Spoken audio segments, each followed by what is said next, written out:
Hi good morning friends. ಇವತ್ತು ಶನಿವಾರದ mini vlog. ಇವತ್ತು ಬೆಳಗ್ಗೆನೇ ನಮ್ಮ ಪಕ್ಕದೂರವರು ಅವ್ರ ಮನೆಗೆ ರಂಗನಾಥಸ್ವಾಮಿ ದೇವ್ರನ್ನ ಕರ್ಕೊಂಡು ಹೋಗ್ತಾಯಿದ್ರು. ನನ್ನ ಅಳಿಯ ಅಂತೂ ದೇವ್ರು ನೋಡ್ಕೊಂಡು ಫುಲ್ ಕೈ ಮುಕ್ಕೊಂಡು ನಿಂತ್ಕೊಂಡ್ಬಿಟ್ಟಿದ್ದಾನೆ. ನನಗಂತೂ ಬೆಳಗ್ಗೆನೇ ದೇವ್ರ ದರ್ಶನ ಮಾಡಿದ್ದಕ್ಕೆ ತುಂಬಾ ಖುಷಿ ಆಯಿತು. ನನ್ನ ಮಗಳಂತೂ ಅರೆ ಸೌಂಡಿಗೆ ತುಂಬಾ ಹೆದರ್ಕೊಂಡಿದ್ಲು. ಆಮೇಲೆ ಅವಳು ಸ್ವಲ್ಪ ಹತ್ರ ಬರ್ತಿದ್ದಂಗೆ ಅವಳು ನಿಲ್ಲಿಸಿ ದೇವ್ರ ದರ್ಶನ ಪಡ್ಕೊಂಡ್ಳು. ಇವತ್ತು ನಮ್ಮ ಅಜ್ಜಿ ಊರಿಂದ ನಾಟಿ ಅಣಬೆನ ತೊಗೊಂಬಂದಿದ್ದಾರೆ. ನೋಡಿ ಎಲ್ಲ ಕ್ಲೀನ್ ಮಾಡ್ತಾ ಇದ್ದಾರೆ. ಈ ನಾಟಿ ಅಣಬೆ ಬಗ್ಗೆ ನಮ್ಮ ಅಜ್ಜಿ ಒಂದು ಕತೆ ಹೇಳ್ತಾರೆ. ಆ ಕತೆ ಕೇಳೋಕ್ಕೆ ಇಂಟ್ರೆಸ್ಟ್ ಇರೋರು ಕಮೆಂಟ್ ಬಾಕ್ಸಲ್ಲಿ ಕಮೆಂಟ್ ಮಾಡಿ, ವಿಡಿಯೋ ಮಾಡಿ ಅಪ್ಲೋಡ್ ಮಾಡ್ತೀನಿ. ಇದೇನು ಅಂತ ನನ್ನ ಮಗಳನ್ನ ಕೇಳೋಣ ಬನ್ನಿ.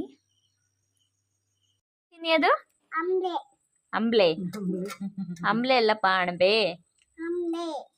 ಅಣಬೆ